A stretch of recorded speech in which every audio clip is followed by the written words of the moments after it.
Today I'm going to show you how you can use the Allstate Drivewise app.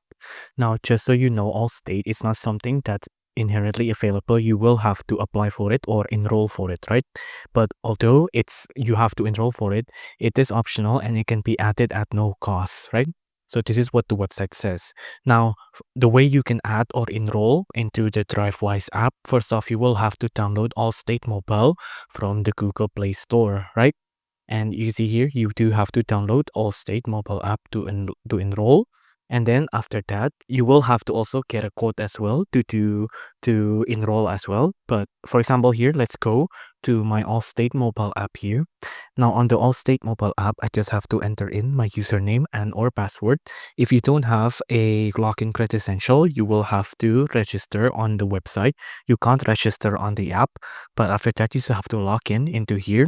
Now you just have to follow the steps on screen here to get to the Drivewise section. If you enjoyed this video, please do consider liking and subscribing.